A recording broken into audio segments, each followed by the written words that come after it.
Okay, so I decided to do a quick little video for you instead. So if you're wanting fast, you specifically asked for the quickest, that's going to be your plain Jane zigzag stitch. However, that's not one of my favorite methods. You can do a straight stitch and then a zigzag, but then it just defeats the purpose because you might as well use number 14. My favorite's number 15. I call it the ladder stitch, but I didn't see that you had that one.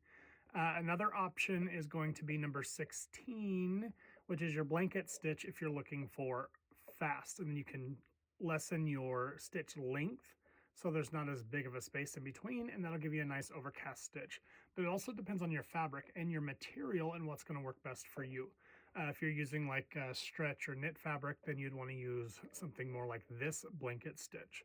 Okay, these stitches, the overcast stitches, are going to be stretchy as well as your zigzag, but I don't like the seam of a plain zigzag stitch. So I'm going to show you three different things, three different stitches you could use. Now you can use your regular foot for all three of these. This is just the standard J foot. I have a Baby Lock Brilliant. If you have a Brother machine, Brother actually makes Baby Lock. The foot I prefer is going to be this G foot. Okay, you might have a different name or different number, different letter, depending on which foot you have, or if you get one of the generic ones off Amazon or whatever. But the G foot has a bar here and a ledge or a flange right here. What that's going to do is it's going to allow your fabric to guide along this flange, and then the stitches are going to go over this bar. It's like a retainer bar. So that's going to keep your edges of your fabric from curling up. Okay, so I prefer this foot. You can do any of these stitches on your plain J foot. That's not a problem. Okay, so the first one I'm going to do is a plain zigzag stitch. I'm going to show you why I don't like it. So I'm going to come down here, and we're just going to pick a regular zigzag. Okay, so I'm going to put on my regular foot for the zigzag. So you can use, right in front of the camera's right in front of me here. Okay, so I'm going to get as close to the edge as I can, but still going over. You want to have a little bit of space in between, because if you don't, you might have some skipped stitches. It may not sew properly. It may bunch your fabric and push it down into the little kidney hole there. All kinds of issues can occur doing that, but I'm going to just use the edge of my foot here and just sew a plain zigzag. Actually, I'm going to move over just a hair so I'm a little bit closer to the edge. So I'm going to use this quarter mark right there.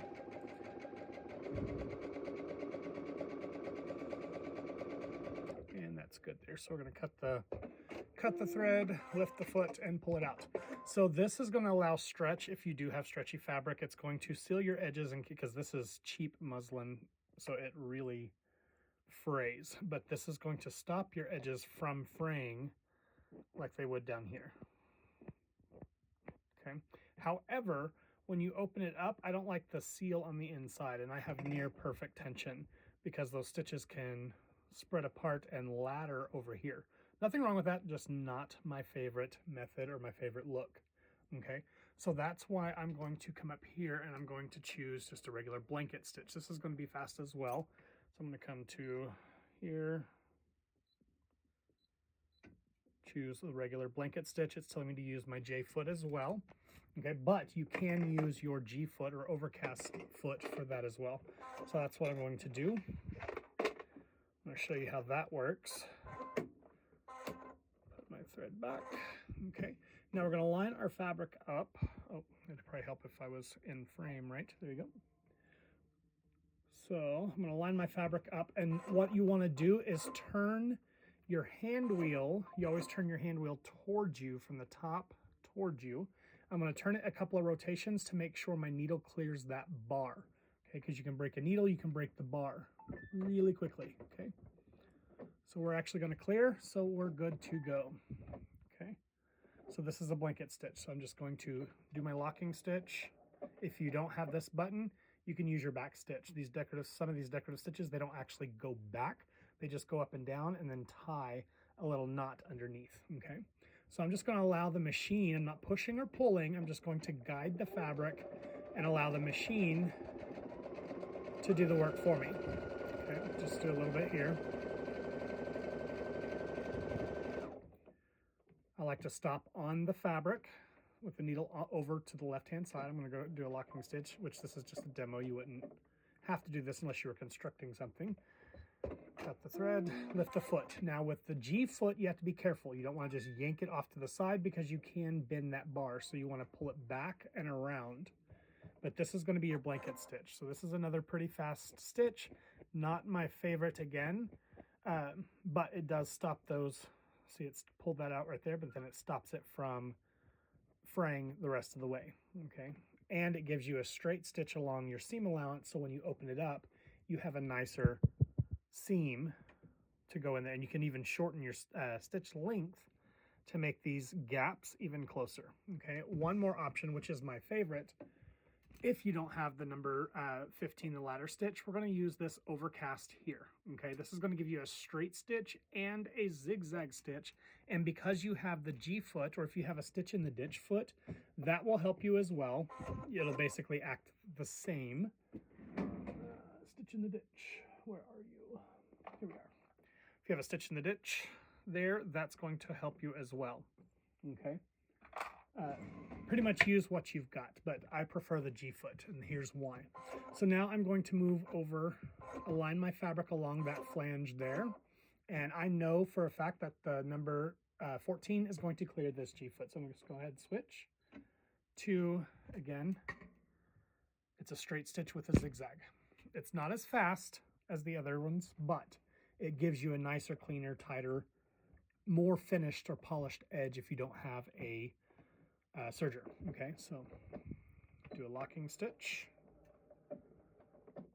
and so now what this does, it goes back, over, over, back, forward, forward, back, over. So it is slower. Okay, it's not your fastest option.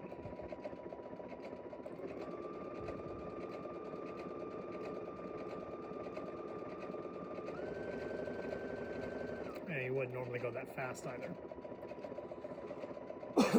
And then stop with my needle over in the left hand side, do a locking stitch,